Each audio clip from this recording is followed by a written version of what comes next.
Okay,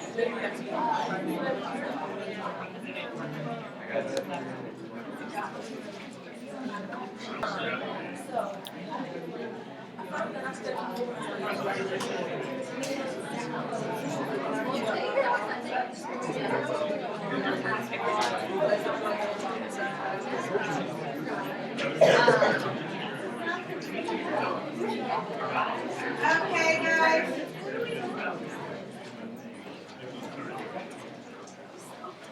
So I see a lot of faces here who weren't here the other day. I see a lot of faces missing. Yeah, but I'm going to do you guys a favor, but I'm also slightly doing it because something got screwed up. So we did a very kind of relaxed intro to signal transduction on Tuesday, and then in the end, I got like a warning that my battery was going to die, so it screwed up that recording. So I was like, well, who cares, because we didn't really cover anything. So I'm essentially going to kind of intro it a little bit again, and then go into the stuff. So it's nothing's been missed by not having that recording. So I'm ready to really throw my computer out the window, just so you know. Obviously the exam is this week, and people have already survived. I think it went okay. How's everyone feel about it? If any of you feel it. I think it went okay. The first class had a few technical weirdnesses, but we figured it out, and then the second class there were no issues. So that's good. Okay, so let's take 5 minutes to write. And this is in a weird way testing yourself for the exam, so that's good. Let me get your stuff out. Connect regulation of nuclear import with signal transduction. So think about those two things in your mind. How does signal transduction regulate import of a certain class of nuclear protein?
Okay.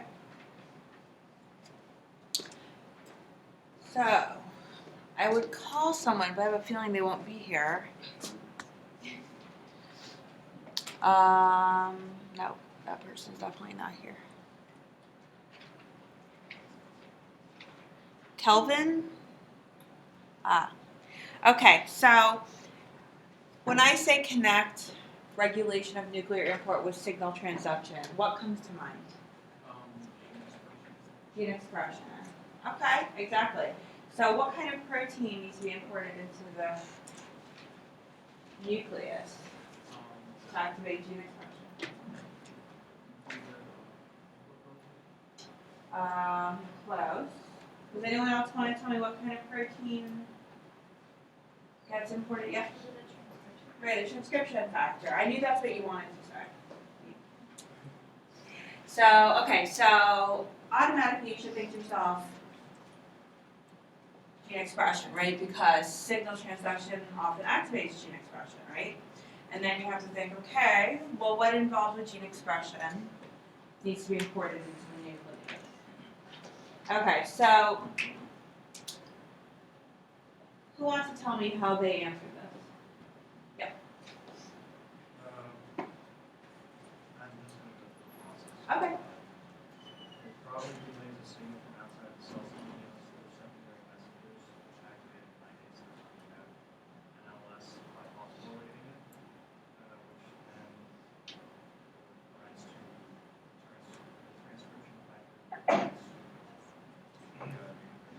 receptor crossing and then base line RANGF, Ran GTP. Yep. which then starts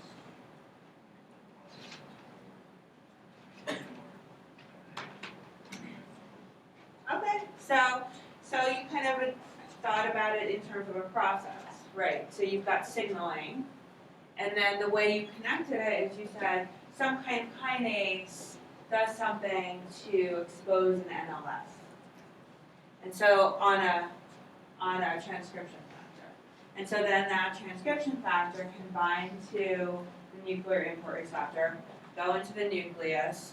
Then it's bound by RAN GTP and released in the nucleus, so it can go and activate gene expression. Did anyone approach this in a different way, but still got to the same place?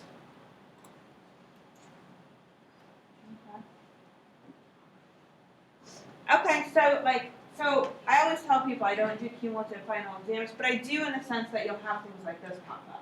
Because I'm really trying to get you guys to not think of cell biology as these isolated events that you have to memorize, but just as a whole process, and they're all intertwined.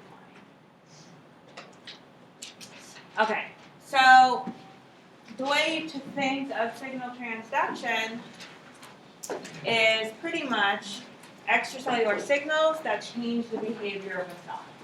That's kind of the most basic way to think about it. I always talk about activation of gene expression, but to think of it even more broadly, yes, you're activating gene expression, but then you're going to have a protein that's made that's going to do something, right? And so the whole thing is you're altering the behavior of a target cell. Also, sometimes you're going to get a signaling pathway that's going to alter the function of a protein. It might not affect gene expression at all. It'll actually just alter the function of a protein, which will then alter the behavior of the cell. And then so this can happen quickly, this can happen slowly, and it really depends on the kind of signaling pathway and the kind of receptor. So G protein coupled receptors and second messengers, that's really fast. And kinase associated receptors, it's a bit slower.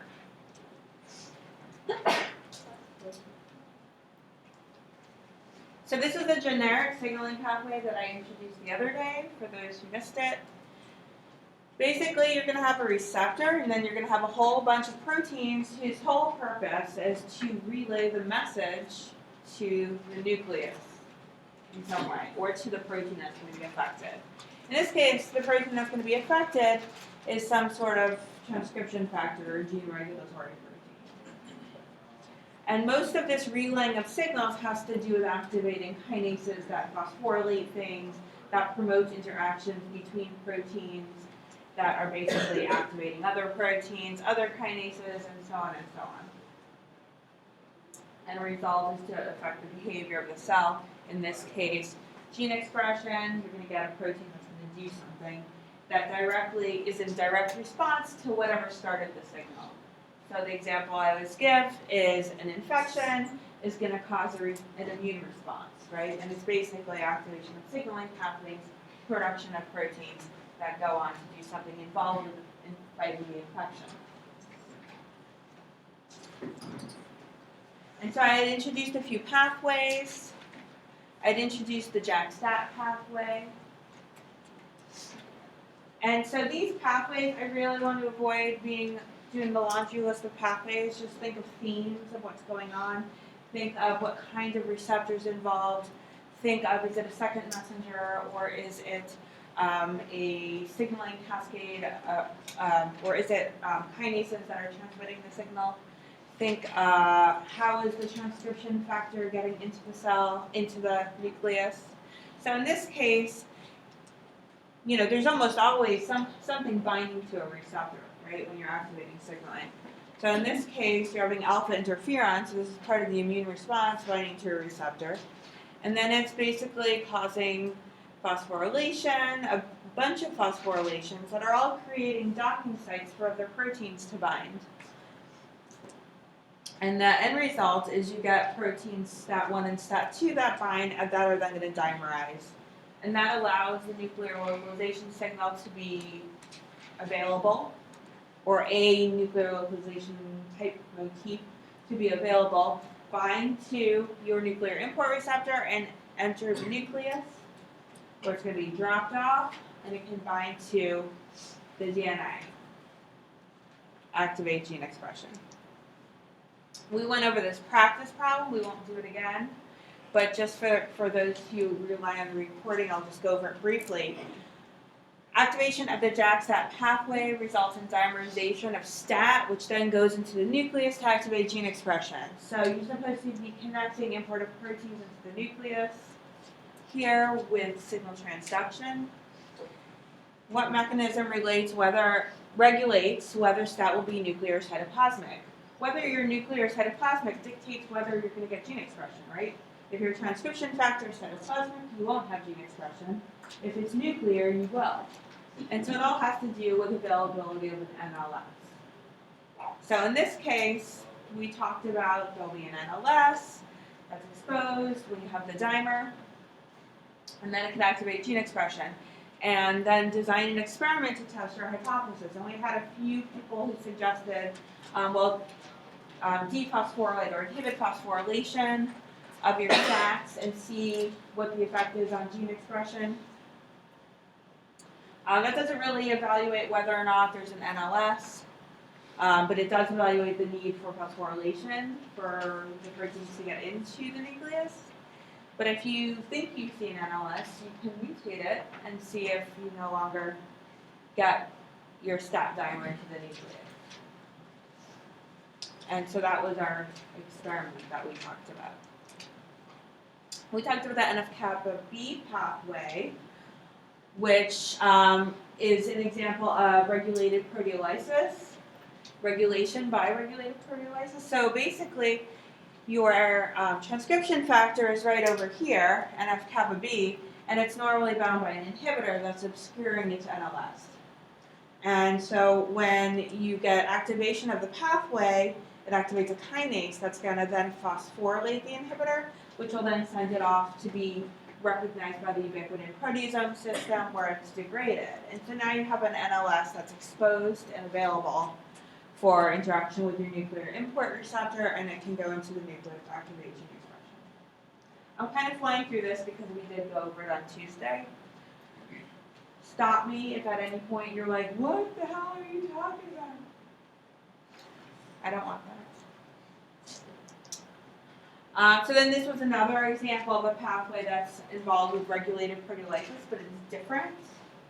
With NF-kappa B, you're having degradation of an inhibitor, which activates the gene expression.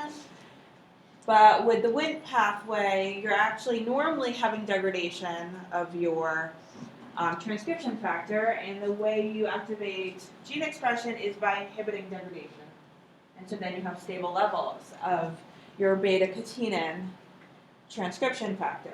So the way to always look at pathways is to kind of start at the top, because it's always going to originate at the receptor, and think about, okay, well, without the ligand, this is what happens, right? You have this destruction complex that's phosphorylating beta-catenin, which targets it to be degraded. So it's constantly being transcribed and translated, but the levels are kept very low through this constant degradation of the transcription factor.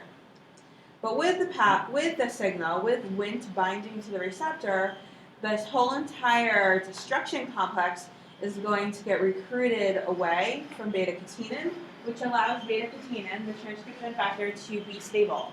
And so now it can go into the nucleus and activate gene expression. So this is just an introduction. We're going to go in great detail through different types of receptors and different types of proteins that transmit signals and all that stuff. But I just want you to get used to seeing how signaling pathways work and seeing that there are a lot of similarities and there are a lot of differences. Here we've got similarities that they're all, two of them were receptors, which had kinases associated somehow, and had phosphorylation associated somehow. Here you've got, actually this is a G protein coupled receptor, but you also have phosphorylation here, but here you have degradation of a protein. NF-kappa B, you have degradation also, but it's different, inhibitor versus transcription factor. But with STAT, you've got dimerization. And so the question you should always go back to yourself is, what's the transcription factor and what's determining whether or not it's getting into the nucleus? So obviously with a lot of signaling pathways, they're activating things like cell growth. And so when things get dysregulated, you can have cancer. And so APC, which is involved in degradation of beta-catenin, is mutated in 80% of colon cancers. And so that results in, if this complex can't form, you're going to have stable beta-catenin and this constant gene expression. So that's where we ended the other day. Look at that. I did that in like 10 minutes. Should I do that every day? Boom, boom, boom, boom. You're done. Go on. It's a repeat of what you're doing, so I'll slow down now. So we're talking about how if you have unregulated signaling, you can have cancer, right? Because a lot of signaling is associated with cell growth in some way.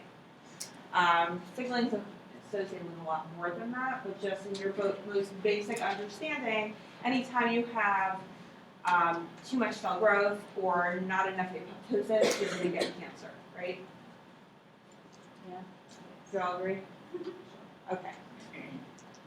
So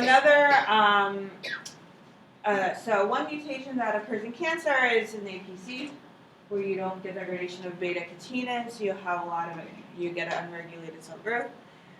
Another mutation that happens in cancer is involving not a receptor, but actually, another kinase.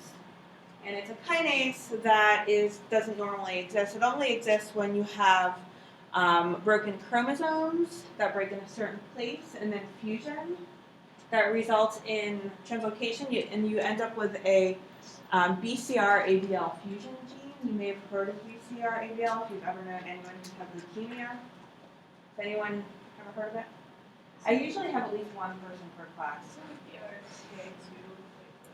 BRCA2 is another completely different gene. Yeah. So this is BCR-ABL, but BRCA2 is breast cancer. Yeah, that's another gene that has a lot of mutations that's involved in cancer. But with BCR-ABL, what you get is ABL is a kinase, and when you get fusion with BCR, you get this constitutive activation. So it's always on. So kinases involved in signaling, what do kinases do? They phosphorylate things. And remember, phosphorylation is often creating docking sites for bringing other things over, right? And so when you have a kinase that's not regulated and it's always phosphorylating things, it's going to be always bringing things over and transmitting signal. So your BCR-ABL fusion protein is doing exactly that. So you get this unregulated signaling, and then you get, it actually affects many different pathways. So you get unregulated cell growth, differentiation, effects on apoptosis, not always positive for the individual. So this is the kind of pathway that we're thinking about here. So always we've got some sort of receptor, and then there's all these signaling proteins, right? Don't memorize those. Just understand that here, normally you've got a receptor that's transmitting a signal, right? That's kind of how it works. But with BCR-ABL, you don't even need a receptor. This kinase is always on, and so it's always interacting with all these proteins that are going on to activate all these signaling pathways. And so that results in this cell growth that's completely independent of receptor signaling. So these would be a growth factor receptor that should be activating these pathways in a regulated way, but they have completely cut, this activated kinase has completely cut the receptor out of the equation. So growth factor independent cell growth equals, in this case, leukemia. Okay, not all leukemias, just certain kinds. Questions about this? Well, we're lucky in a way. Whenever we have a very specific gene that's affected, when it comes to cancer, you can start to develop targeted therapies, right? So there's different types of cancer drugs. Some are just poisons that kind of kill everything. And they help with treating cancer because the cancer cells are growing the most quickly, and so they're going to be affected most quickly. But you also get death of your healthy, happy non-cancer cells, which is why it's so toxic and people are so sick when they're in chemo. When you've got a specific gene that you can target, then you can target only cancer cells, right? Or you can be a lot more specific. So, and that's what they've done with BCR-ABL positive leukemia. Has anyone ever heard of Gleevec? Oh, you guys don't like to sit around reading all the cancer drugs. Name your favorite cancer drug. I'm so out of touch, that's the problem. I'm out of touch with the people, the common people. Things that like we all know. Actually, I used to, when I was in grad school, we took this class. Actually, my PhD advisor taught it, which really meant that I taught it. It was advances in HIV research. It was a great class because at research institutions, teachers don't actually teach, they just organize guest speakers. So I got a guest speaker for every topic in HIV, and it was cool because you get these experts in it. And so this one guy was a clinical guy who came in, and it was alphabet soup. The minute he started talking, it was all drug names. You got the 3C4T. I mean, I was just like, even like being in that lab, I was like, oh my god. He was so out of touch with his audience. It was out of control. So I had to make his exam question very easy. I don't know what anyone got out of it. Anyway, so I promise not to just list drug names in this class. Will not do that.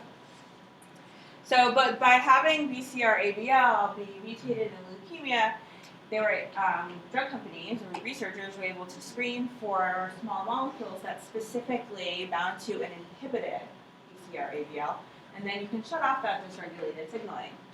So remember, I said it was a kinase, and it just so happens it needs to bind ATP to phosphorylate its substrate. And so then you get phosphorylation, and then you get signaling, and then you get cell growth and cancer, right? But Gleevec is a drug that binds to that ATP binding site, so you can't ever, basically it inhibits the activity of the kinase. And so then you can't signal, and then you don't have leukemia. So identification of this drug actually kind of revolutionized certain diagnosis with at least some leukemia. That's good. I knew someone who had leukemia, and she was like, "Oh yeah, I just have to take a pill." That's awesome. I mean, it's not awesome that she had leukemia, but she just took a pill and got better. Pretty amazing. Okay, so we're going to do a quick signal transduction activity. I'm kind of really sad that the whole class is not here because it's way better when the whole class is here. So we're going to have to see how this is going to work here. Okay, so you guys, this is the cell. This classroom is the cell, okay? This line right over here is going to be the plasma membrane. So that means you guys sitting at the end, and you, are going to be receptors. So you're sticking through the membrane, okay? And then the person who's next to you will be the ligand, okay? So you're going to have the ligand come stand up here. You're in the extracellular. Who's going to be the ligand? Who's going to be the receptor? Yep, I know. I think you get up. Are you going to be the receptor? Yeah. Okay, so this can be the ligand. Right? Because what is the ligand bind to? It binds to a receptor. Wait, do I stand over here? Stand right there because you're in the extracellular space, right? You've just been secreted by another cell. Right? So you guys have all just been secreted. Receptor? Ligand? Okay. Okay. So outside the cell, secreted by some protein. Receptor, you're in the plasma membrane, so your extracellular side, you don't have to actually. You can if you feel like you want to move. Okay, good. Okay, so you guys are all kinases and scaffold proteins and stuff like that. And your job is going to be to phosphorylate your neighbor. And then activate your neighbor to phosphorylate their neighbor. So you're going to activate their neighbor to phosphorylate their neighbor. And so then here's the nucleus. This is the nucleus. Okay? And so you are going to be, everyone, the last person is going to be the DNA. Right? DNA. Oh God, you guys are like a lonely bunch up there. Okay, and then the second to last person is going to be a transcription factor. Okay? So transcription factor needs to stay in the cytoplasm until you receive your signal to get into the nucleus. Okay? Does everyone understand what we're trying to do? Okay, DNA. So DNA, come stand out here, because DNA should not be in the cytoplasm. Right now you're in the wrong place, unless we're bacteria, but we're not going to be bacteria. We're not, we are eukaryotic cells. Okay.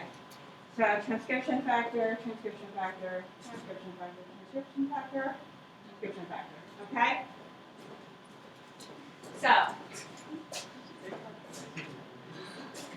immune response, bad stuff is going on. The cell over here, we're going to call it, I don't know, like antigen presenting cell, who knows, is going to activate gene expression, right? And we're going to have genes being expressed, and you're going to have, we're going to get way far back here.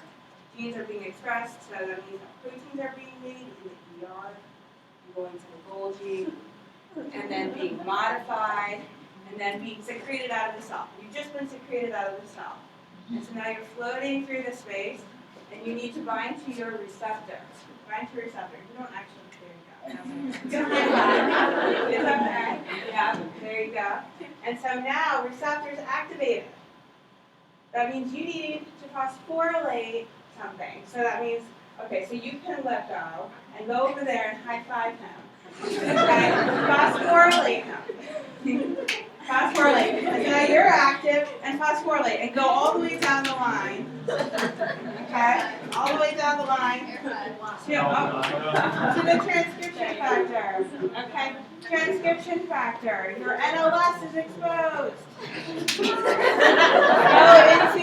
Go into the nucleus and bind to your promoter. You don't have to actually bind her.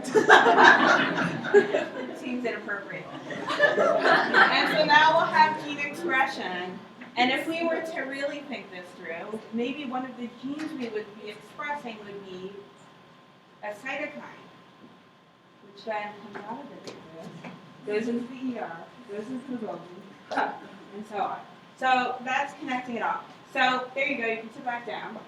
But hopefully you have a greater understanding of signal transduction because you've now been a part of it. Isn't that fun? Okay. And so I feel like you guys should start thinking big like that, of like, okay, transcription factor binds to the nucleus. What not, like it's not the end of the line, right? It's never the end of the line. Because something's being expressed and that needs, so you want to kind of try to extend it as far as you can in your mind, so that's a test for yourself of how well you understand the whole process. Any questions on what we just did or why we did it? Mostly I just wanted to get you guys up and move it around. Learning through movement. That's fun, right? We did this every January. There's like a January conference where all the faculty go to Union and we all talk about something and participate in activities. And one year it was about, like, one guy had submitted his thing that he was going to do at the conference. It's all about teaching and getting to be a better teacher. And he was from the dance department. And he, like, was so active, and he had everyone start the class with these stretches and this. And I was like, my science majors would freak out if I made them start with stretching, but it would probably be good. So, anyways.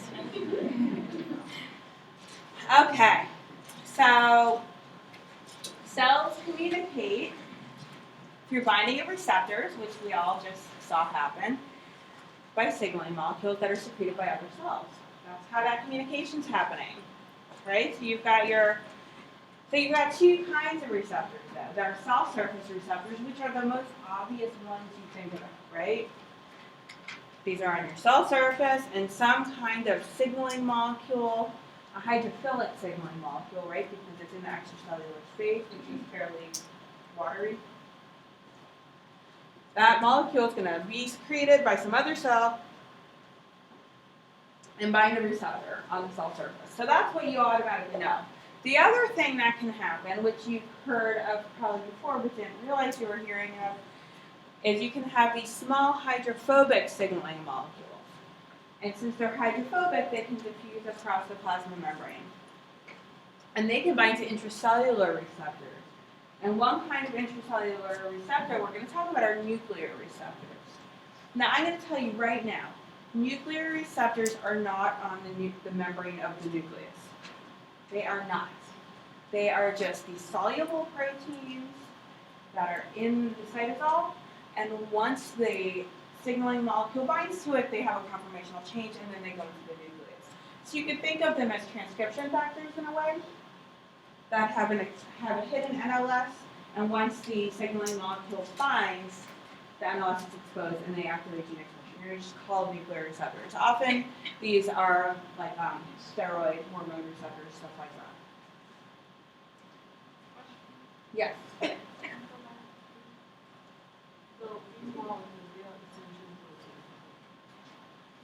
Depends, but yes, usually proteins. Not always. I'm going to give you some examples. And so if we hydrophobic, so that means we can No, don't get stuck with that. No. If they're so we're talking about signaling molecules coming in from outside the cell. So where would the rest come from, right? They're actually just signaling molecules that are hydrophobic, so they can diffuse right through the plasma membrane. if they're hydrophobic, how could they survive on mixing in the intracellular?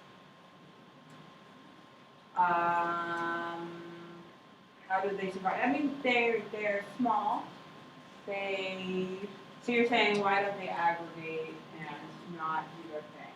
I would say they're not 100% hydrophobic. They're hydrophobic enough to make it through the plasma membrane, and small enough to diffuse through the plasma membrane. Like what? Good question. Any other questions? Not on the nuclear membrane. I get that every year on exams. People think nuclear receptors are just like cell surface receptors, but on the nuclear membrane. Not at all. So just take that thought in your brain and put a big no on it. Okay, so signaling molecules can either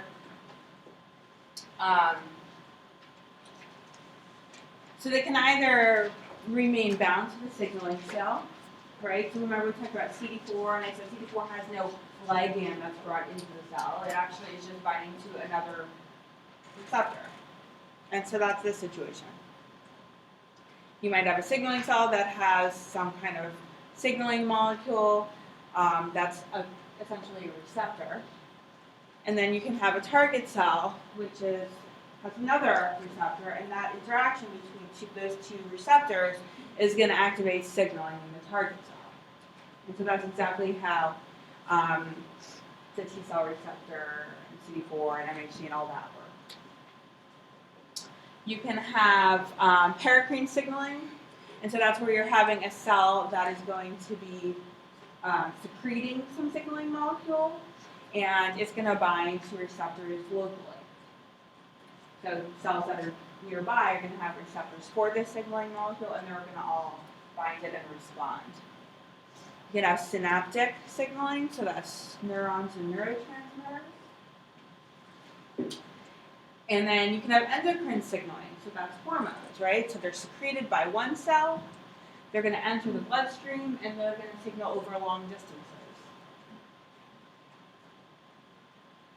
So you guys all learned this before, right? And then different cell types are going to respond differently to different combinations of signals. Sometimes you'll get multiple signaling. Remember, this is not always one signaling molecule length, one receptor, and one response. In reality, there's tons of signaling molecules constantly being secreted, and they're binding to tons of receptors, and the combination is going to affect the expression in a very specific way. Sometimes you'll get multiple signaling molecules that will bind to receptors on a cell, and it will signal survival. Sometimes you might get those same signaling molecules plus some more, and it will signal to the cell divide. Sometimes you'll have the same signaling molecules plus another combination with a few more, and it'll signal to the cell differentiate. And then sometimes you'll get no signaling, so the lack of signaling will tell the cell to die. Now, not always. You could also have signaling that tells the cell to die. These are just examples. So different signaling molecules will tell the cell to do different things, and the different combinations will have different effects on different cells. And so that's why I don't like to teach like these specific detailed pathways, because so what? You might have a whole bunch of things coming in at the same time, and they're going to have unique effects. So different cell types are going to respond differently to different signaling molecules, right? So your heart cell muscle, your salivary gland cell, and your skeletal muscle cells are all going to respond to acetylcholine differently. Your heart cell muscle will decrease the rate and force of contraction. Your salivary gland cell will start secreting saliva. Your skeletal muscle cell will contract. Totally different responses, same signaling molecule, and that's because different cells have different proteins in them being expressed because they're different cells, right? Actually, let's spend a minute just thinking about that. I do this a little bit more in molecular biology because we're talking about gene expression, but just think about that concept for a minute. There's not one cell, right? The organism, if you're us, is made up of many cells, many different types of cells, right? Your liver cell is different from your kidney cell, which is different from your skin cells, which is different from your neurons, which is different from your keratinocytes, right? They're all different. And so because they have different jobs, they're going to express different genes, right? And so the presence or absence of those different genes is going to determine pretty much how a cell is going to respond to a signaling molecule, right? And this, in the case of your heart muscle cell, there's a certain complement of signaling proteins that are available that will then result in activation of certain genes.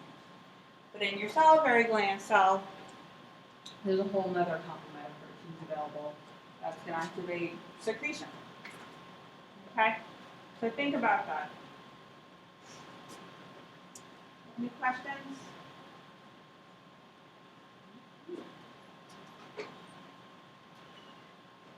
How did that happen? This is what happens when I very quickly, right. So I was just talking about the hydrophobic and hydrophilic signaling molecules. I already showed you that slide. So let's talk about our hydrophobic signaling molecules for a minute, right? So these are the ones that are going to diffuse across the plasma membrane and bind to receptors inside the cell, right? So you've got nitric oxide, not a protein, right? Steroid hormones, thyroid hormones, retinoids, vitamin D. These are all molecules that are hydrophobic enough and small enough to diffuse across the plasma membrane. And they're going to go inside the cell and bind to these nuclear receptors. So nitric oxide gas, produced by endothelial cells in blood vessels, will diffuse across the smooth muscle cell wall and stimulate muscle relaxation. Who's taking physiology or advanced physiology? Are you learning about this kind of stuff at all? I always like it when different classes kind of right? So nitric oxide gas, produced by endothelial cells in blood vessels, diffuses across the smooth muscle cell wall to stimulate muscle relaxation. So this is some example of these small hydrophobic signaling molecules that can bind to these nuclear receptors and stimulate gene expression. So you've got cortisol, estradiol, testosterone, lots of hormones fall into this category. Vitamins, vitamin D2. So remember I said these nuclear receptors, they have an NLS. They have an NLS, but it's hidden, so it's a conformational change. Once your signaling molecule diffuses through the plasma membrane, it can bind to the nuclear receptor, and then you get a conformational change, which allows for it to interact with the DNA and activate gene expression, right? So normally you'll have this open conformation, and it'll be in the nuclear receptor will be bound by an inhibitory protein. And so after the ligand binds, you get this conformational change, and you can get recruitment of a coactivator, and then that allows for entry into the nucleus and binding to the DNA, activating gene expression. And so this is where I'm going to introduce the concept of domains. Because people always get confused, because I talk about domains a lot in this class, and people never really completely understand it, so we're going to take a minute and talk about it. Do I have, okay. So, a domain is basically a part of a protein. So when I talked about transmembrane domains, that's the part of the protein that's hydrophobic that sits in the middle of the plasma membrane, right? That's your transmembrane domain. The way I had one student once explain it, she actually got up and explained it to the class, which I liked. I always like the way students explain things more than how I explain things, right? So if you've got a protein that's like this, right? Woo! This part might be one domain, and that job of that part of the protein might be to bind a phosphorylated other protein, right? This protein is another domain. That part of the protein might bind to some other type of protein. Maybe this bit might be another part, but it's all the same protein, right? All the same protein. It just so happens that it has different parts that do different things, and that's what we refer to as domains. Are you having a question? And so just think about that as we go through this, and I'll introduce it a few times over and over again. I want to make sure people get it. Yes? What would a motive A motif? be? Right, so you're saying, okay, so if the domain is a part of a protein, if that's something, what is a motif? So domains are larger and usually have a secondary, tertiary structure that's pretty stable on its own. Whereas a motif might just be 5 to 10 to 20 amino acids that maybe can't survive on its own, but it's still, that motif is important for a certain function in the same way that a domain is going to be important for a certain function. So it's scale more than anything in size. Yes? So what would you call a signal sequence? A signal sequence you would call a motif because it's small. But when we talk about a transmembrane domain, or when we talk about, we're going to talk about SH2 domains. Yes. Signal patch. I would call that motif. Those are two motifs that would come close to each other and do something. But think about that phosphotransferase, that GlyphNAc phosphotransferase. That has domains, because that has a domain that's used for interacting with your lysosomal protein and a domain that's used for interacting with your mannose phosphate GlyphNAc thing. Yes. And so in this concept here, this also has, so if you look at your receptor here, you have a transcription activating domain. So if you follow, basically what that does is that's involved with activating transcription. It's a part of the protein whose job is to interact with a co-activator, actually, and involved in activation of transcription. There's a DNA binding domain. What does that do? Bind the DNA, right? It's really not that hard, is it? Right? So if you look at your gene, you're going to have you'll have a promoter and then usually you have these enhancer regions, and those are important for interacting with transcription factors or gene regulatory proteins. And so your DNA binding domain is going to directly interact with the DNA. Yes. Is the ligand that binds here, that's not the one from plasmembrane, that's the ones that are phosphorylated through the cell? No, so these are these hydrophobic signaling molecules that diffuse through. So this is unique to nuclear receptors. So these are these hydrophobic signaling molecules that diffuse to the plasma membrane, and then they're going to come and they're going to actually bind right here in this ligand binding domain.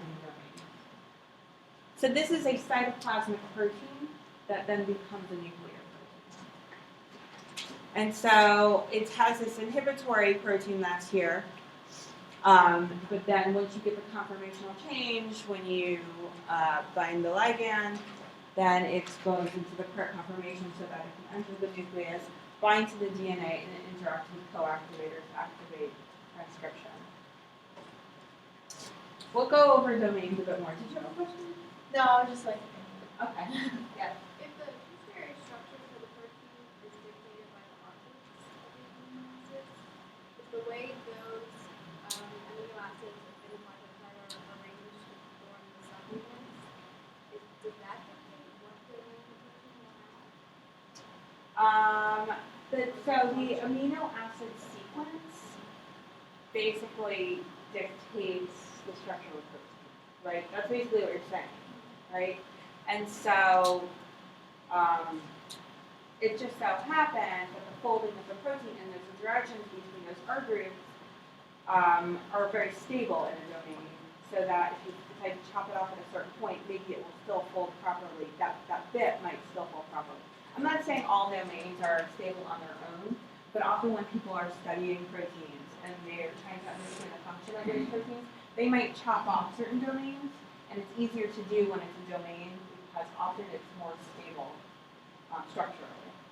Right? Because if you make a mutation in the protein that you're studying and it kills the folding of the protein, can you really study it? No, because then you're not studying this folded protein, which is like nothing. Okay, so let's move forward. Okay, so let's talk about, so that was my introduction to nuclear receptors. So then there's the cell surface receptors. Right, nuclear receptors are not on the cell surface and they're not on the nuclear envelope. They are just cytoplasmic, and ligand binding causes a conformational change and activation, so activation expression. There are three classes of cell surface receptors that we're going to talk about. Ion channel coupled receptors, which actually I paid almost no attention to for some reason. I should probably change that, maybe next week. G protein coupled receptors and enzyme coupled receptors. Three main classes of receptors. Again, nuclear receptors are not located on the cell surface. So if anyone gets that wrong, then they're going to get in trouble because I said it like 150 times or 5. So here's your ion channel coupled receptors. And in this case, signaling is going to induce a conformational change, which affects the ion channel. And we do talk about them a little bit because they can be regulated by GPCRs. And so then you've got the conformation of the ion channel opens, ions can come through. This is involved in this kind of rapid synaptic signaling between nerve cells and electrically excitable target cells. G protein coupled receptors, which I usually refer to as GPCRs. I don't know why, I just do, so just remember GPCR equals G protein coupled receptors. They'll regulate other membrane proteins such as ion channels sometimes indirectly. And so you'll have a receptor and then you'll have a G protein. And then there'll be some sort of membrane protein involved. And the signaling is going to cause the G protein and the receptor to interact and become activated. That's why it's a G protein coupled receptor, because they're coupled. And when they're active, then they can activate the enzyme. And then signaling can happen. This is the kind of signaling you often see. This is the kind of receptor you often see with second messengers. These are also, remember we learned about 7 pass transmembrane proteins or multi-pass transmembrane proteins. Where are these translated? Where's your GPCR translated? What part of the cell? In the ER. Remember, try to connect it all, right? Where's this enzyme here translated? In the ER. Right. I know, it's obvious. Okay. So then there's your enzyme coupled receptors. And so there's kind of 2 categories of them. Either receptors that have intrinsic enzyme activity, usually kinase activity, and that means that they'll have a kinase domain. That means the receptor has a part of it that has kinase activity, so it's a kinase domain. Intrinsic activity. Or you'll have kinase associated receptors, which just means that the receptor binds to a kinase. So it doesn't have intrinsic activity, it just interacts with it. So here's your examples, right? So in this case, you've got this kinase activity. They're calling it a catalytic domain because it's an enzyme. It has enzyme activity. It's inactive until ligand binds. So here you see a signaling molecule is going to bind.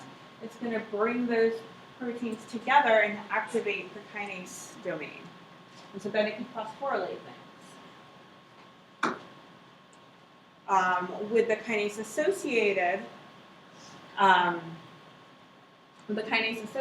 receptors, there's just a kinase that will bind after signaling. So normally you have these proteins and then the signaling molecule binds, you're going to get the receptor conformational change and you'll get recruitment of an enzyme that is a kinase. So it's not intrinsic to the receptor, it interacts with it. Any questions?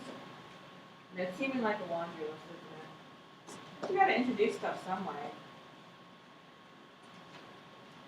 Okay, so let's go back to molecular switches. Which molecular switches have we talked about already? These are these GTP binding proteins that act on or off depending on if they're GTP or GTP. RAB and RAM, right. And so we're going to talk about RAS soon. Thank you. We're going to talk about racemolation, which is another molecular switch. But let's talk about it in terms of not GTP. Let's talk about it in terms of NTP, which is nucleotide triphosphate. If it's ATP, it's adenosine. If it's GTP, it's guanine, right? These are nucleotides. So let's talk about it in terms of NTP because it's just a more general way of saying that. And so there are a lot of different proteins that are going to be on or off depending on if they're phosphorylated or if they're bound by GTP, right? And so this is that basic concept. And that's what all signaling is. It's about turning on or off proteins based on either being phosphorylated or being GTP bound. And when you turn them on, then they can go and phosphorylate other proteins. And that was all that high fiving did. So let's go back to protein domains just for a minute. So here's your basic picture of what signaling might do, right? So you're going to have a signaling molecule that's going to bind to a receptor, and then you're going to get some phosphorylation of that receptor. That's going to create a docking site for some protein. It's basically a binding site. You say, hey, you can bind me now. And so the signaling protein number 1, which is in like that greenish color, greenish bluish color, it's going to contain an SH2 domain. That means that's the part of the protein that can bind to phosphotyrosine. And the phosphotyrosine is on the receptor, SH2 domain. And you might get phosphorylation in other places. You might get this recruitment of this protein might have a kinase domain, right? So it's able to phosphorylate. And it might phosphorylate some other protein, which will then be able to bind to other SH2 domains in other proteins. So a lot of these signaling molecules have these phosphotyrosine binding sites, SH2 domains, or there's these SH3 domains, which is another binding site. There's also, there's a million domains. Actually, you can look on the website PFAM, and you can find there's a million domains. And that domain organization and understanding what domains are can tell you a lot about the function of a protein. It's like if I said to you, go find out what this protein is. And you were like, okay, well, it's certainly not a signatory protein. It doesn't go to lysine, it doesn't do this, it doesn't do this. Then you might say, well, let's see if it has any domains that are associated with signaling. Does it have an SH2 domain? Does it have a kinase domain? You can look these things up. And the way you know if it has these domains is based on, well, first of all, bioinformatics is amazing, so you can easily look it up just by going on and going to NCBI. But let's say you didn't know that each of these domains has a certain kind of sequence that's in common. So then you might have assembly of all these proteins, but notice assembly of all these proteins is dependent on that phosphorylation. I think people are going to say here. Right? So if you didn't have phosphorylation of that receptor, you never would have been able to recruit signaling protein number 1 here. If you didn't have phosphorylation, if that wasn't recruited, it wouldn't have been able to phosphorylate this other protein and recruit that so it can bind, which would recruit this other protein, which has another SH2 domain. And so it's kind of about this assembly of these multi-protein complexes that are going to help to relay the signal to the nucleus. Any questions about this concept? It's a pretty big concept in signaling. So if right now you're like, I don't understand this, I'll do it later. Just let me know if it doesn't work out. Okay, I'm going to end early today because it's an exam and let you guys have a little bit of breathing room. And then, oh, you have a question? Wait 1 second, guys. I don't know. Is it not for one? Okay, go ahead. Go ahead.